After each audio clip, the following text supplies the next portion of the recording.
এই বর্ষার রাতে বিরিয়ানি খাওয়ার ইচ্ছা হয়ে আমি যে এইভাবে বিপদে পড়বো ভাবতেই পারিনি। আসলে বিরিয়ানি আনতে গিয়ে শুরু হয় সেই বৃষ্টি, আর সেই বৃষ্টিতে আমি পুরো কাক ভিজা হয়ে বাড়ি ফিরি। তো যাই হোক, এই জ্বর মুখে আমার খুব ইচ্ছা করছিলো একটু বিরিয়ানি খেতে, সেই জন্যে আনতে বেরিয়েছিলাম। আর এইভাবে হট করে বৃষ্টি চলে আসবে ভাবতেও পারিনি।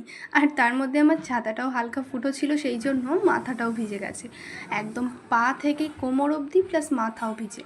যাই হোক, আমাদের শান্তিপুরের এই হাজি বিরিয়ানিটা আমাদের এই দোকানে মানে সবথেকে বেশি এই শান্তিপুরে ফেমাস, আর ওই দোকানের বিরিয়ানিটাই আমার সবথেকে বেশি ভালো লাগে।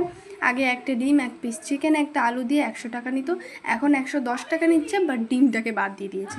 দোকানে একটু ফেমাস হলেও সবারই একটু গজ বেড়ে যায়। চিকেনটা বেশ ভালো ছিল, অনেকটা বড় ছিল, আর আলুটাও অনেকটা বড় ছিল।